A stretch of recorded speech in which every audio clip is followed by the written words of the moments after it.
Om Shanti, Om Shanti, Om Shanti, Om. Om Shanti, Om Shanti, Om Shanti, Om.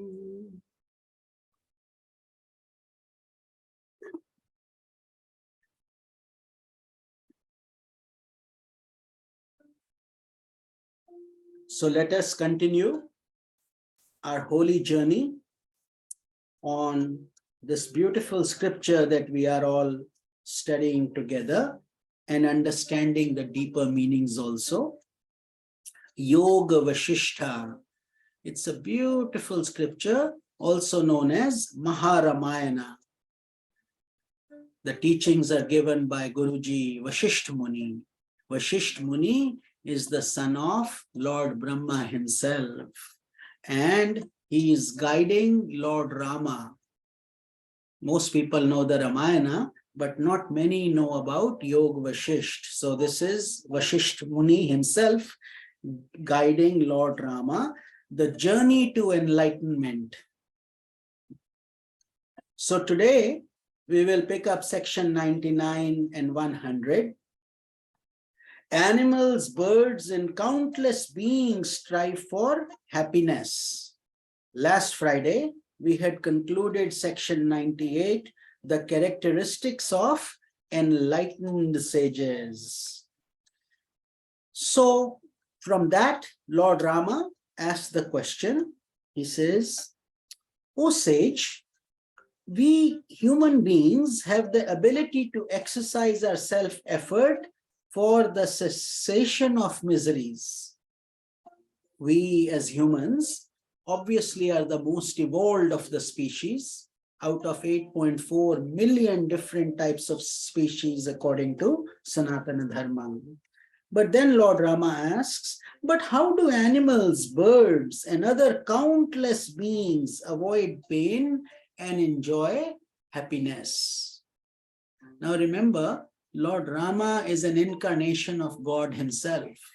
So when he comes in a human form, they don't have flesh and blood and they are not human, in other words, like you and me, but they live a human life. They show us the example. They struggle through miseries. If you look at the lives of most elevated spiritual saints or gods or whoever, Lord Krishna, Lord Rama, they all struggle on this planet Earth to tell us that they are not, even though they can create galaxies and universes, that this pain and pleasure come to all of us. We all have to go through this journey, and God doesn't exclude himself either. That's why he had to go in the forest for 14 years, where he gave up his kingdom, his kingship. So the question here is, human beings can exercise self-control. We try to avoid miseries. We get sick, we go to the hospital, we take some remedy. But what do animals, birds, and countless beings do? Sage Vasistha replied, "O Rama, all the different jivas." What is the difference between Ishvara and Jiva? Ishvara is God under the influence of Maya, and Jiva, individual soul. So think of the sun in this context. Think of Ishvara like the sun, and the Jiva like the sun's individual rays. Each ray creates its own identity in each jar of water, in each lake, wherever the ray will go. So it will illumine. The reflection of the sun will come in that water. If it is clear, the reflection will be clear. If the water is dirty, the reflection will be dirty. If it is muddy, it will not be there. So it's proportional to each soul. So each soul, therefore, becomes the jiva. Yet The sun is the same, one sun, but uncountable, infinite rays emanate from it. So, whether immovable in the form of trees and creepers or movable in the form of birds and beasts. So we call it sthavar jangam. Sthavar is things that don't have legs, they cannot move, like plants, trees, creepers. So they are in one place. But birds and beasts, they can move, they can travel, they can do things. So they are capable of enjoying a degree of happiness. So even they, lower species, they also enjoy their sense of happiness and sorrow. In this creation, each individual strives to avoid pain and experience pleasure. That is the goal of every jiva. And we just studied about who a jiva is, whether it's an ant, a caterpillar, a tree, or you and me. We are all that jiva. We have that layer of consciousness. So, the degree of happiness enjoyed by an animal, bird, worm, or tree is indeed very little. Their consciousness is constricted, whereas in a human life, it is very much expanded, very highly evolved. Yet, each soul abiding in that embodiment struggles to experience it. We all forget about being a theist or an atheist or agnostic, whether we say God exists or he doesn't exist. If we even don't discuss that, who wants pain? Nobody. When an atheist is poked with a knife, he also hurts. He doesn't want that happening. And a theist, somebody who's a great believer of God, also will get hurt the same way, isn't it? So therefore, these laws of trying to achieve pleasure and avoid pain are universal. They apply to everybody. They are beyond any definition of creed, caste, religion, sex, orientation, language. It transcends everything. Therefore, there is pain, there is a reason for pain, there is joy, and there are ways to achieve joys. And if you look at it from a very high viewpoint, that in essence becomes spirituality, isn't it? Why are we trying to do good deeds and not bad deeds? Because we want to be in the good graces of God. We want to do punya karma, righteous actions, so we can be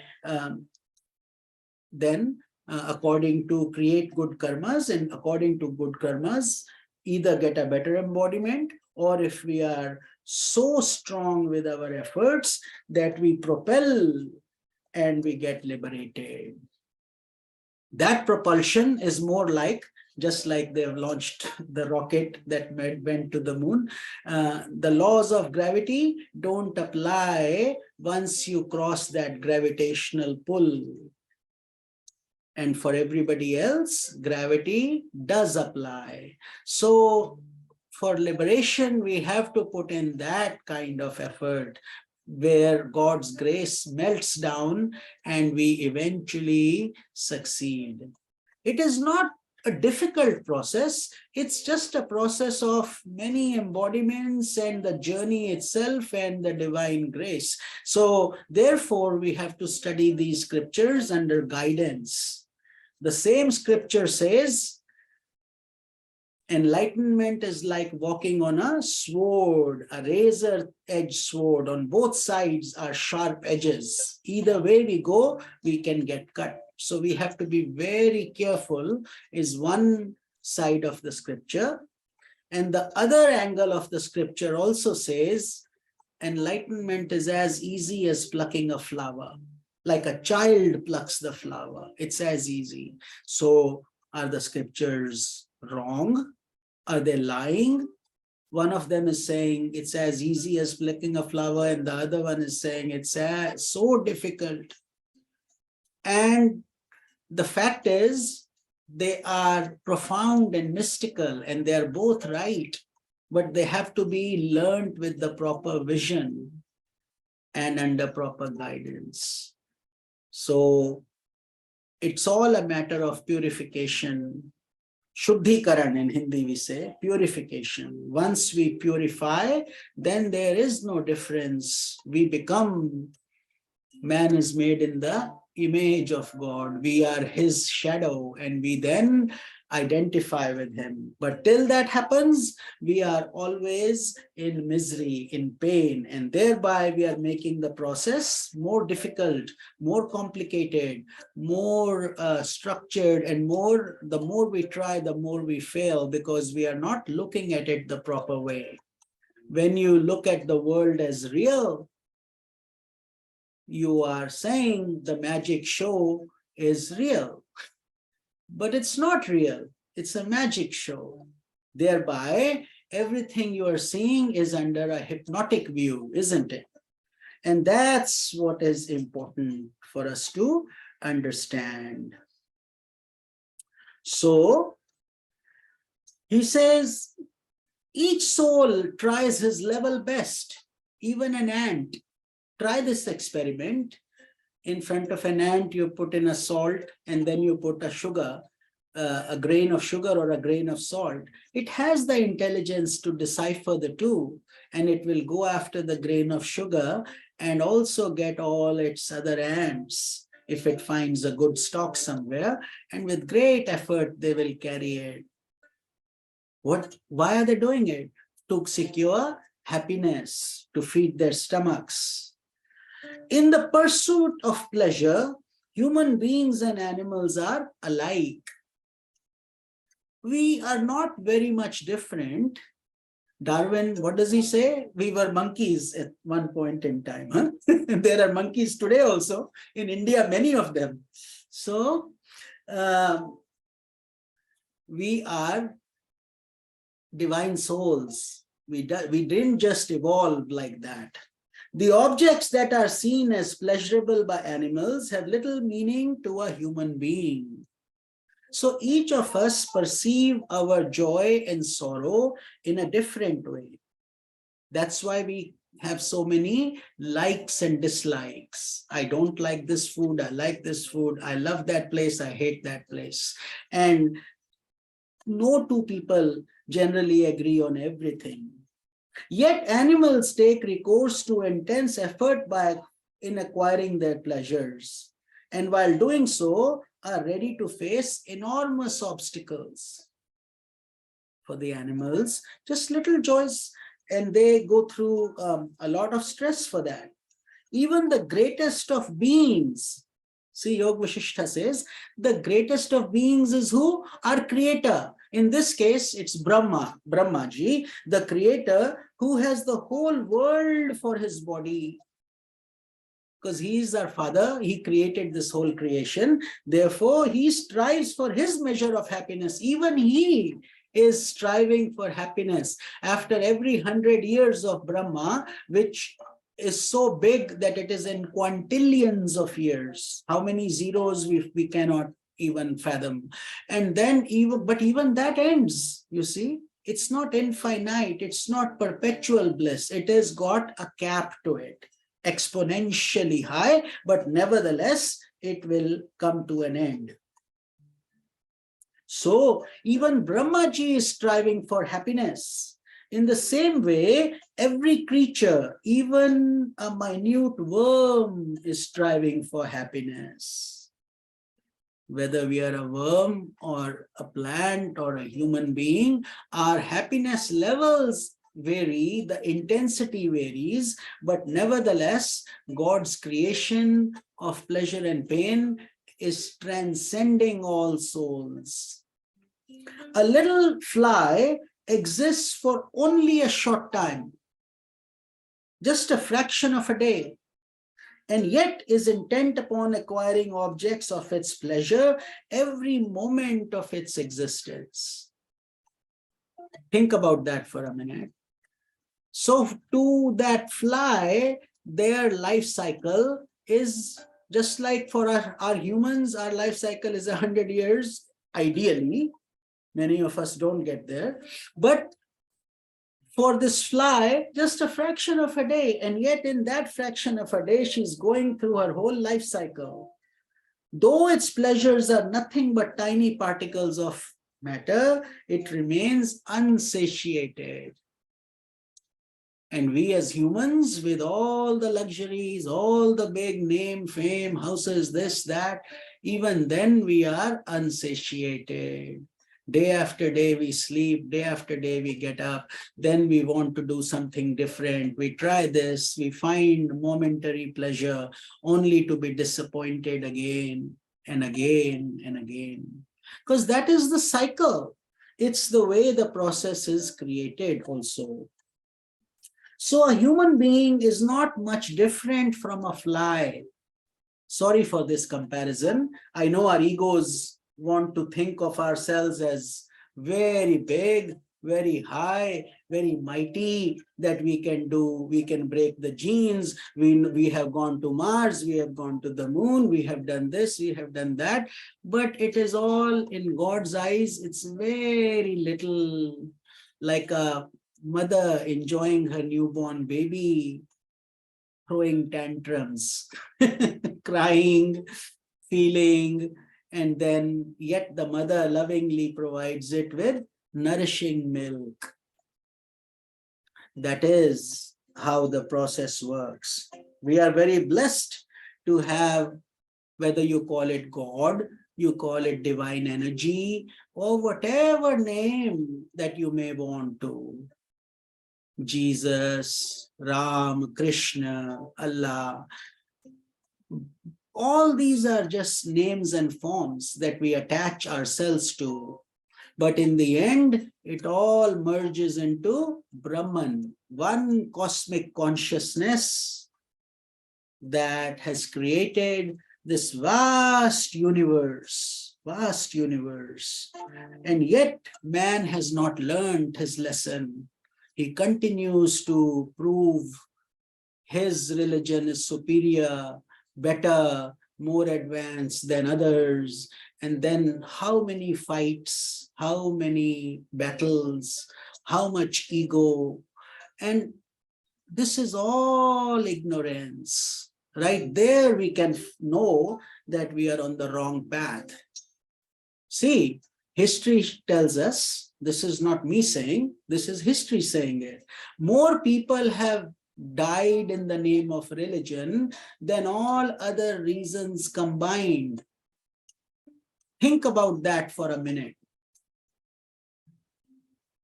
Let that sink in. How sad a situation we have created by individualizing our, whether we call them gods or we call them our preceptors or we call them our religious heads or whatever it is. In that superiority, we have done extensive damage. So that is not the solution, to have wars and to fight with each other. The same God that has created an ant has also created you. He has also created Nigeria and he has also created USA. He has created black people, brown people, white people. We may look different, but yet we reproduce the same way. We breathe the same way, we eat the same way, we are born the same way, and we die the same way also. So for all of us to think, I am better, you are like this, and I am superior, you are inferior, is all ignorance. We are all on the chopping block, my friends, like cattle farming, you see. Today, this cattle has to be under the axe, tomorrow the next one. So whether we are a billionaire or we are a pauper, makes no difference. We are in a transient world. We all have to depart from here. So don't get too attached to name, fame, clothes, this, that. All that is okay. We are not saying don't have them, don't do it.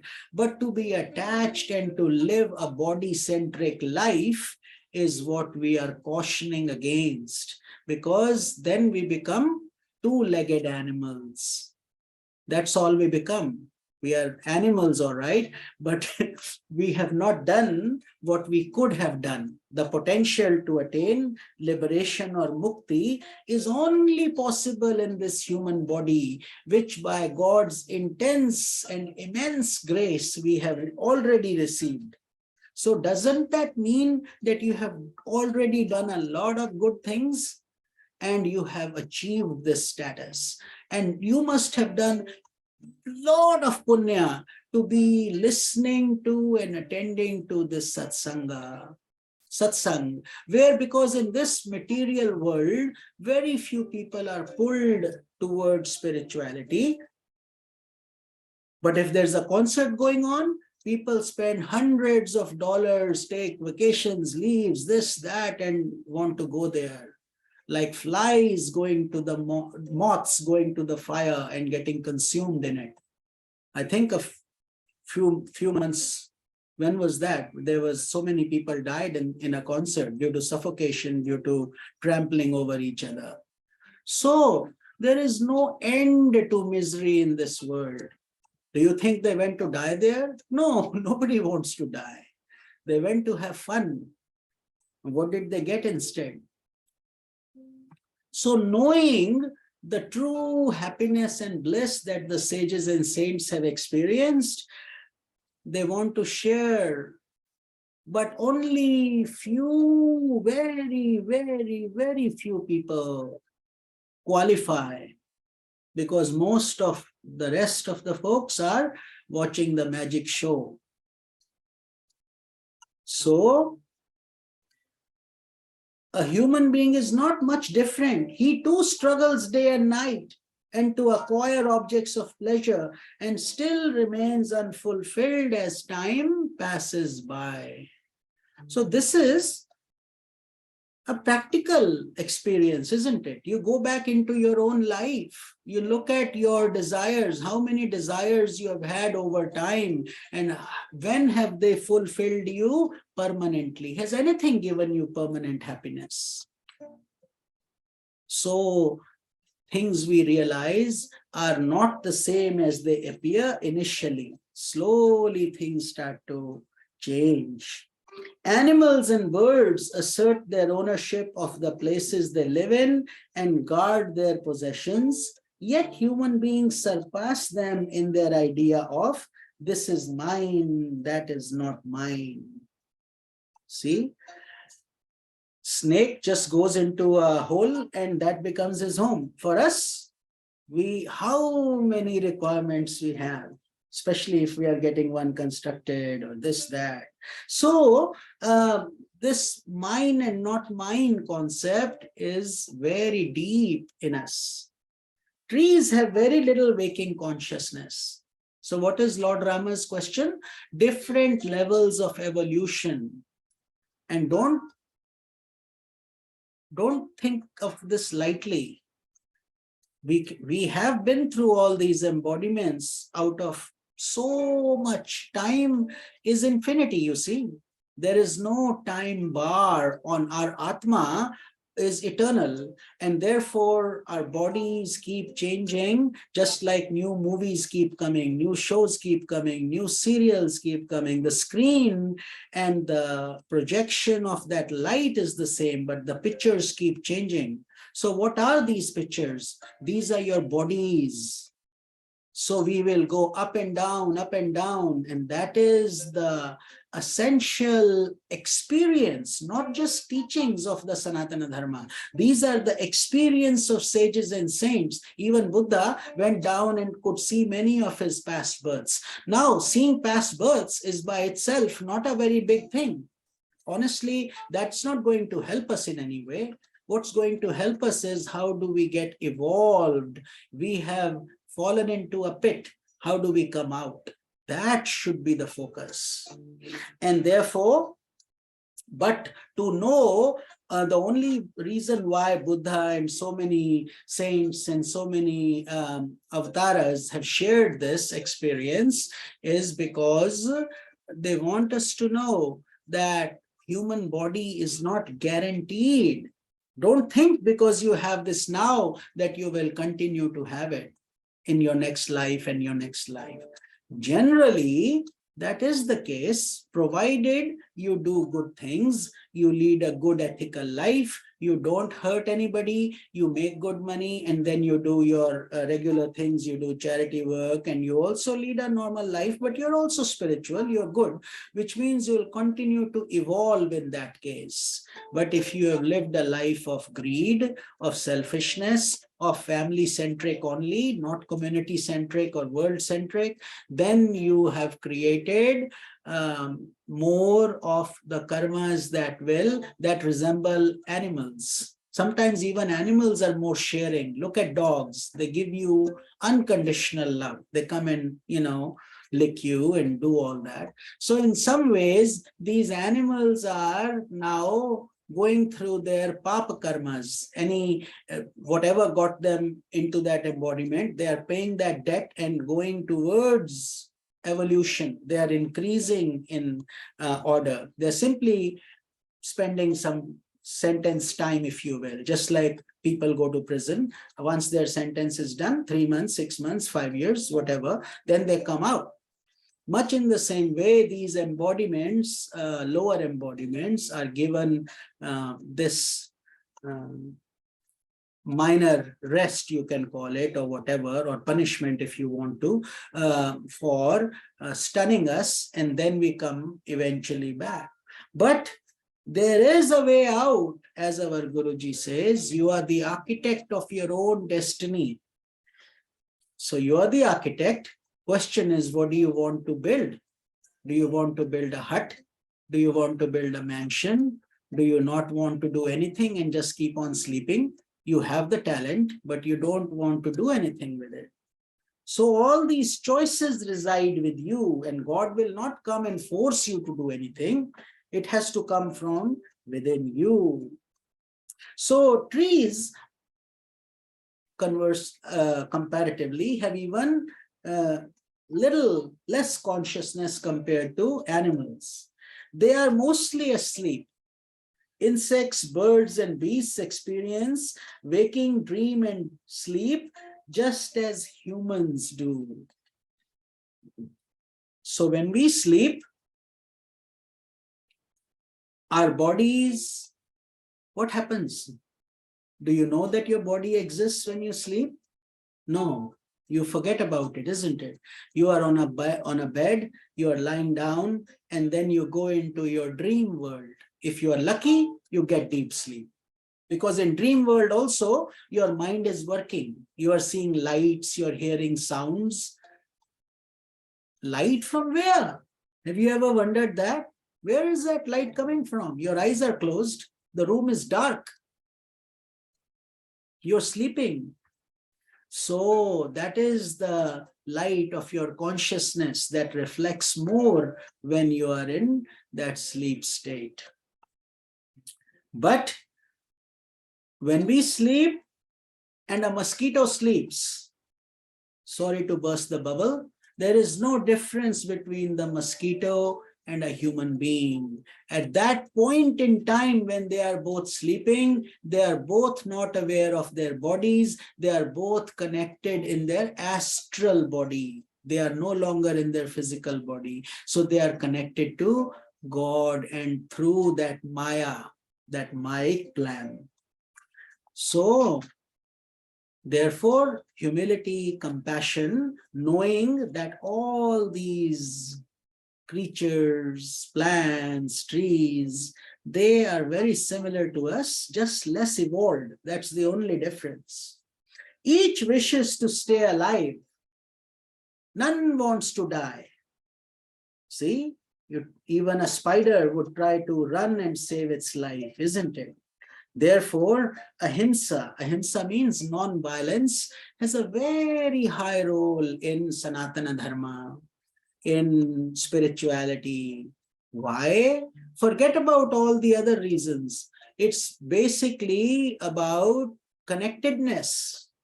You don't want to cut your own finger, do you? Does anybody? No. But we don't mind going hunting. Hunting season has started. Let's go kill some animals. So killing these simple beasts or animals, just doing their own thing, raising their family. Suddenly a shot comes, a gun wound comes, and they die. What happens then? Do you think according to the law of karma, something will happen? Yes, just like if somebody shoots our child, how would we feel? Somebody shoots us, how would we feel? So at that level, all these are personal decisions. We are not here to preach and say this is wrong, this is right. Each person has to make their own decision. And that is the beauty of Sanatana Dharma. We are not here creating radical, dynamic changes. It will happen when it will happen. Even Lord Krishna came, things changed, but not forever. Even then, Duryodhana stayed the same. Good and evil coexist. Please understand that. So for us to think we will change the world is not the goal. What is the goal? Change yourself one day at a time, one action at a time, one virtue at a time, trying to control one vice at a time.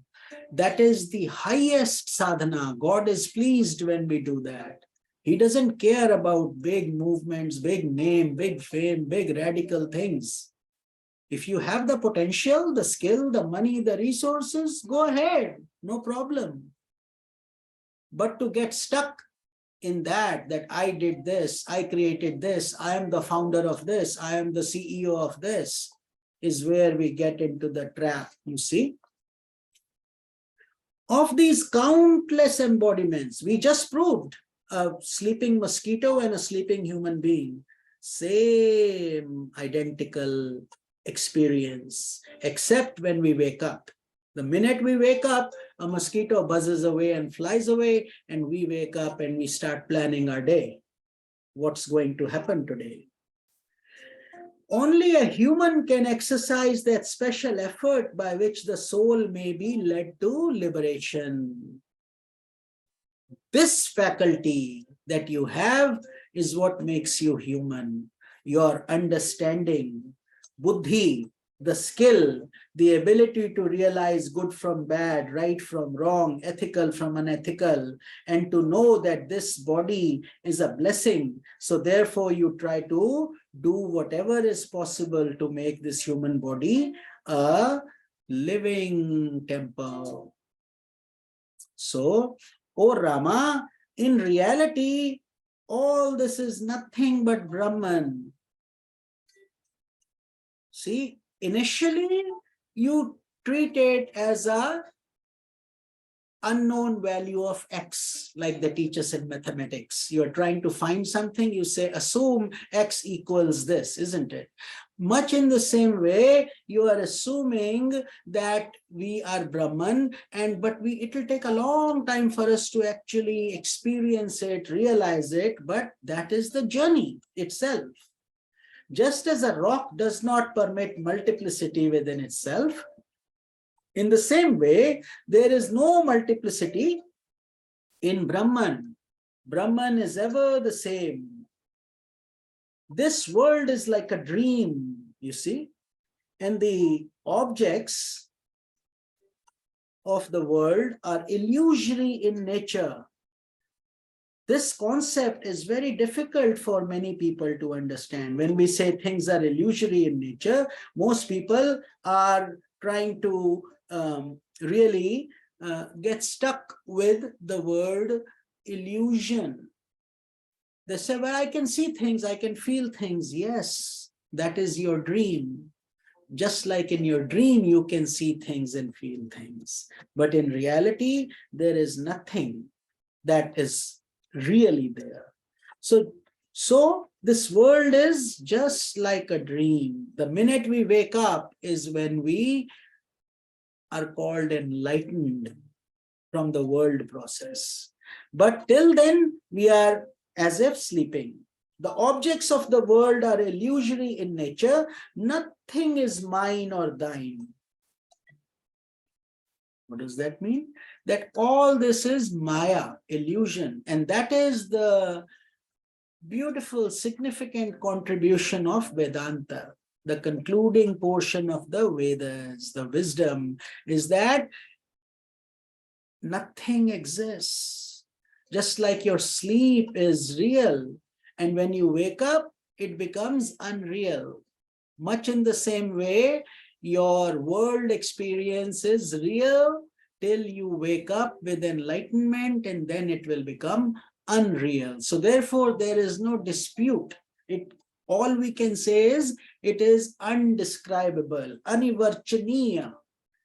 Brahma Satyam Jagan Mithya Jivo Brahmaiva na Paraha. Adi Shankaracharya ji, the Guru of Gurus, says that Brahma is the truth. Brahman is the only reality. Jagan Mithya. Everything else is like Lord Brahma's dream. Although it seems real, it feels real, yet we are all as if like a flowing river going into from finite to infinite, back to finite to infinite. We go to a place where nobody knows. We call it death. What happens? So many religions, each person says this happens, that happens, but we all believe. Most religions don't argue about good and bad or evil and good. They all say do good things, otherwise you'll be punished, isn't it? Whether it's Christianity or Islam or heaven or Hinduism or Sanatana Dharma, all of them basically are saying the same things, because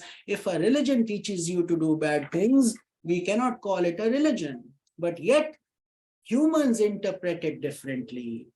They have different visions. This is the only God that can be right, not that God. My God is better than your God. And that creates ignorance, it creates confusion, and it brings us down to an animalistic level. We are no longer human beings when we think like that, because we are separating ourselves from each other, isn't it? So, O Rama, all this is illusory. Nothing is mine or thine. Think about that for a minute. What can you take at the point of departure from this earth? Your money, your family, your clothes, your favorite guitar. What would you take with you? Even your body is discarded, isn't it? Just becomes a few lumps of dust. But your astral body and causal body and your actions and the number of satsangas you have attended, the number of good things you have done, you have created this drive, this data, the files. The computer broke, the data did not. Hello? Does that make sense? The data is your karma. Whatever you do, good and bad, right or wrong, ethical or unethical, whether nobody has seen it, God has seen it, your consciousness has seen it, God's accountant has seen it. He keeps track of the minutest of things. Then they show you the movie. Did you do this? Yes. But you don't have a body anymore, you see. So therefore, the soul is very fashionable. It will continue to take new bodies. Even if you're good, you will keep evolving and getting a better body. But the best thing is to move out of the body realm, to not even want it. You see? So one wave rises and then subsides. These waves come and go. There is no end to the waves. The ocean is calm underneath, but yet at the surface, how many waves? Endless waves. Suppose you say, let the waves calm down, then I will go take a bath in the ocean. You will be standing on the shore only forever. It will not happen. So therefore, the ocean of the self remains unaffected, completely unaffected. That is important for us to understand. Reflections in a mirror do not exist as reality. They are only reflections. In the same way, this world of multiplicity is reflected in the mirror of Brahman and is illusory in nature. Just like you come in front of the mirror, you see things in the mirror. The minute you move away, the thing is gone. The mirror has nothing personal. You put a beautiful face in front of it, you see beautiful things. You put an ugly face, you see ugly things, isn't it? It's a reflection. So it's not the reality. From the point of view of an enlightened sage, this world is like a tree in which its roots are the self, the branches are the self, the leaves are the self, and the flowers and fruits are nothing but the self. Indeed, all this is the self or Brahman. So therefore, from a higher perspective, from a deeper viewpoint, from a spiritual viewpoint, it is all part of the divine Leela. This world is just like a tree with deep roots of the self. Everything is the Atman or the self. And we all merge into the self also. As soon as this show ends, we are back into that avyakt. Vyakt means visible, avyakt means invisible. We all become invisible. So that is the satsanga for today. Our time is coming to close. So we will do our arti together and then we will conclude this satsanga. As you can see, these teachings are very deep, very profound. And if Vairagya comes, Vairagya means dispassion. If it's starting to work on you, then the pull of the magnetic pull of the world will start to reduce. And if that is happening, that is a beautiful thing. Don't feel sad, don't feel upset, don't feel, oh, why am I not liking parties anymore, or why this, why that. Consider it as a big grace of God, because God is now personally interested in you. He is investing his time in you. He will test you to see how far you have progressed.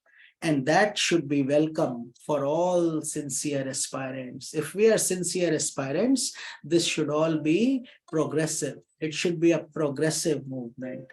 Om Shanti, Shanti, Shanti. So let us do our arti and we conclude our satsang. And then we will see you on Sunday at 10:30 a.m. Pacific Standard Time, Sacramento, California, and we will do Bhagavad Gita from the Shiva Vishnu temple. So then you can log on our Facebook live page. And I think we mentioned this last week. So that satsang is not on Zoom. So Sada Shivaji, David Ji, if you can just join my Facebook page directly on Sunday mornings, that would be wonderful. Om Tat Sat. So let us do this beautiful punya that we have earned together.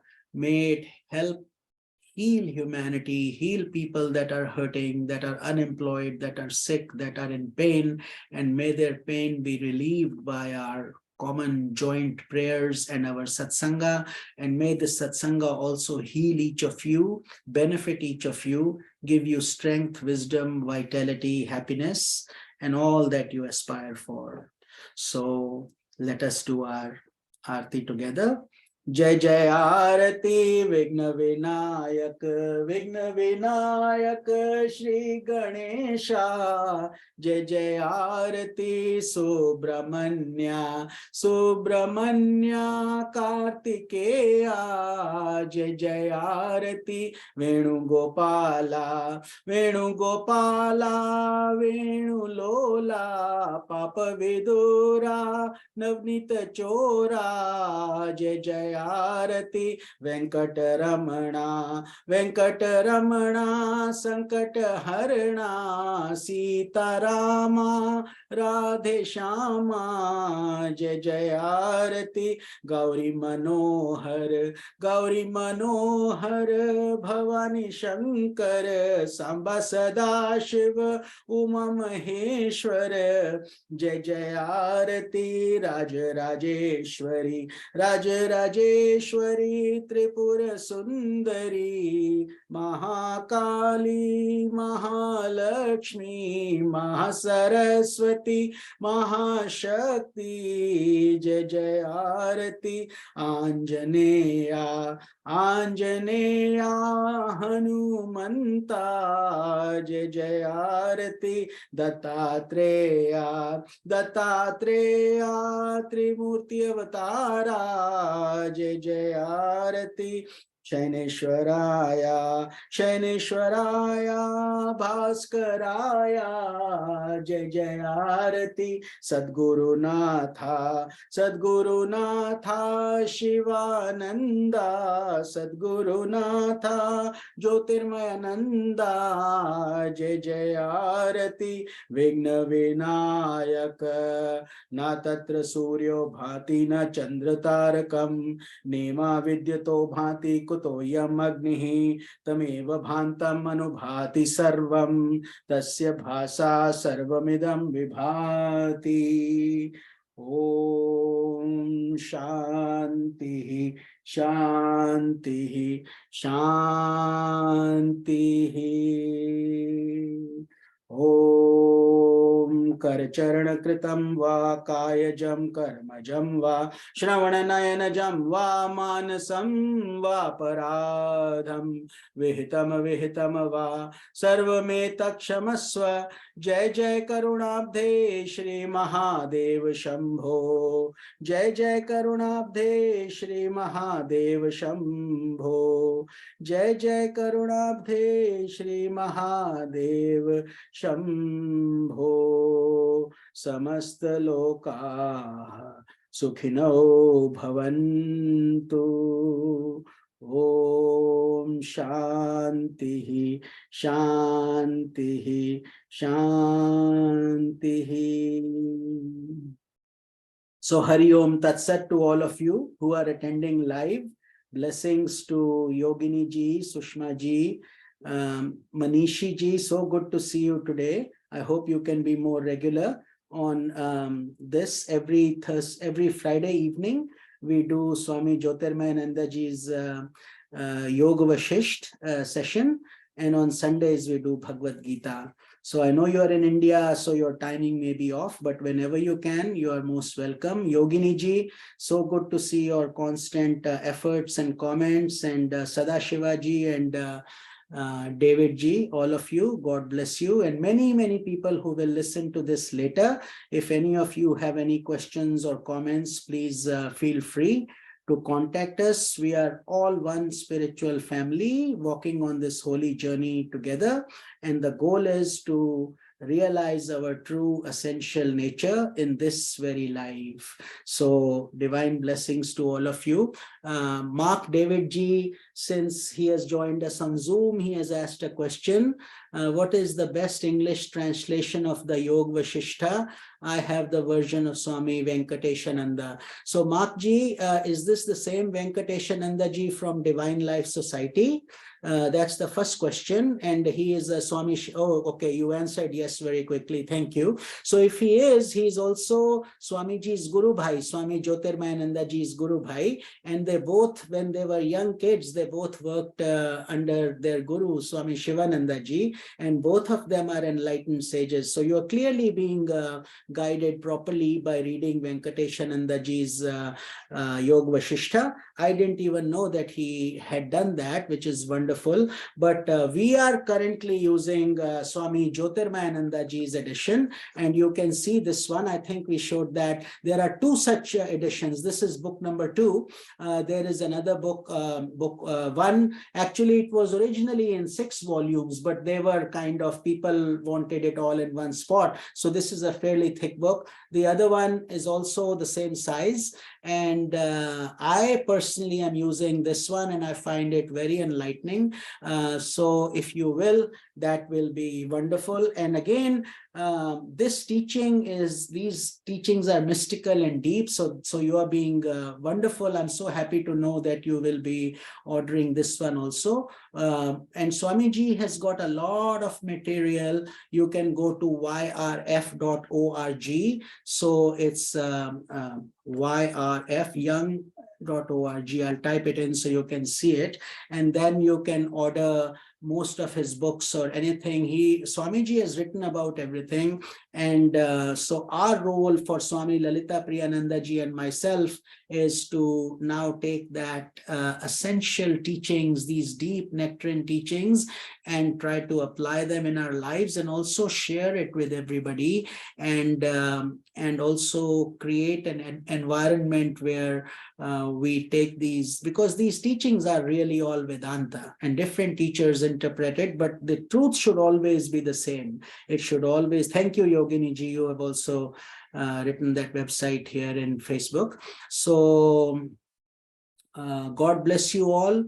Shakti, Bhakti, Mukti, and we will see you on Sunday morning at 10:30. We are currently studying a beautiful chapter in Bhagavad Gita, chapter 6. It's on Dhyana Yoga, so the chapter of meditation. So if you have been trying to deal with meditation, here Lord Krishna is the coach, no other than Lord Krishna himself, guiding us how we should meditate. So hope that will help you in your practice. So all of you, divine blessings. Om Tat Sat and Om Shanti, Shanti, Shanti. Hari Om Tat Sat.